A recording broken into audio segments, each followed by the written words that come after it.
भगवान बालाजींचं वास्तव्य असलेल्या तिरुमला येथे वैकुंठ एकादशी निमित्त मंदिर परिसरातून भव्य शोभायात्रा काढण्यात आली। वैकुंठ एकादशी निमित्त तिरुमला येथे तब्बल 5 लाख भाविकांच्या दर्शनासाठी सोय करण्यात आली होती। प्रत्येक भक्तांना तिरुमला येथे जाऊन बालाजीचं दर्शन घेता येईलच असं नाही। त्या अनुषंगाने विविध विष्णू अवतार असलेल्या मंदिरात शनिवारी वैकुंठ एकादशी निमित्त दर्शनासाठी भाविकांची गर्दी झाली होती। त्याच अनुषंगाने सोलापुरातील दाजीपेठ येथील व्यंकटेश्वर मंदिरात भगवान बालाजीच्या दर्शनासाठी सकाळपासून संध्याकाळपर्यंत प्रचंड गर्दी झाली होती। सायंकाळच्या सत्रात भाविकांची मंदिर परिसरातील धर्मदर्शन 3 रांग सोडून रांगा या पद्मशाली चौकाच्या मुख्य रस्त्यापर्यंत गेल्या होत्या। याशिवाय 50 रुपयांचं विशेष दर्शन सोय व प्रमुखांसाठी देणगीदारांसाठी खास VIP पासेसची सोय करण्यात आली होती। सर्वांना वेगवेगळ्या रांगेतून दर्शनाची सोय करण्यात आली होती। वैकुंठ एकादशी निमित्त सोलापूर महानगरपालिकेचे अतिरिक्त आयुक्त संदीप कारंजे, सौभाग्यवती जगदेवी संदीप कारंजे व त्यांचे चिरंजीव व जनदर्पण न्यूज चॅनलचे प्रमुख व्यंकटेश दोंता, सौभाग्यवती उमा व कुटुंबियांसमवेत भगवान बालाजींचं दर्शन घेण्यात आलं। यावेळी मंदिर विश्वस्तांच्या वतीनं व्यंकटेश चिलका, श्रीनिवास गाली, राजू जक्कन, बुरा, श्रीनिवास बोद्दुल, सुरेश बिटला आदींनी स्वागत केलं। यावेळी मंदिराचे पौरोहित्याने त्यांचं मंगलाष्टकानं आशीर्वचन केलं। यावेळी बोलताना महानगरपालिकेचे अतिरिक्त आयुक्त संदीप कारंजे यांनी बालाजीच्या वैकुंठ एकादशीच्या दर्शनानं मन प्रसन्न झालं। दाजीपेठेतील बालाजी मंदिर परिसरातील समस्येबाबत पालिकेकडे अर्ज दाखल झालाय। या अर्जानुसार पालिका प्रशासन येथील प्रश्न सोडवण्यासाठी प्रयत्न केला जाईल असं आश्वासित केलंय।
यावेळी प्रभागातील सामाजिक कार्यकर्ते आनंद बिरू, रमेश गाजूल आदी उपस्थित होते।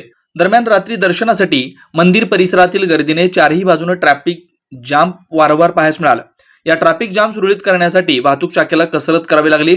जमखंडी पुलाच्या रुंदीकरणाचं काम सुरू असल्यानं या मार्गावरील वाहन अन्यत्र वळवण्यात आल्यानं तो रस्ता बालाजी मंदिराला लागूनच जात असल्यानं या ठिकाणी वारंवार वाहतूक खोळंबा झाला।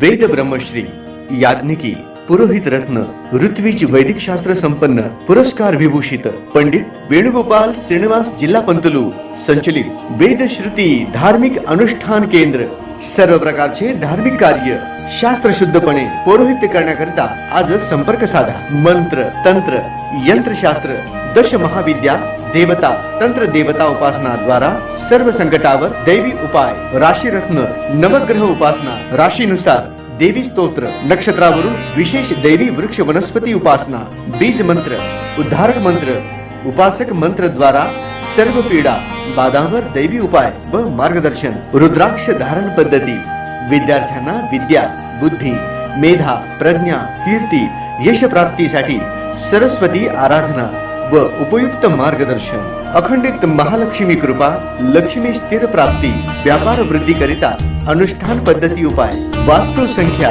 ज्योतिष शास्त्र, मंत्र, ध्यान, उपासना, व्रत शास्त्र, अनुष्ठान शास्त्र, शुभकामना शास्त्र द्वारा मार्गदर्शन, गृह क्लेश, शत्रुपीडा, कलह निवारणार्थ विशेष उपासना, शरीर पीडा निवारणार्थ आरोग्य संपन्नतेसाठी आराधना, सर्व कार्यसिद्धी करिता मंत्र अनुष्ठान सेवा, विवाह, गृहारंभ, वास्तुशांती, भूमिपूजन, नवग्रह पूजन, जनन शांती, उदक शांती, ओम हवन, यज्ञयाग, जपानुष्ठान इत्यादी करण्यात येईल. वास्तु दोषावर विना तोडफोड दैवी मंत्र उपाय.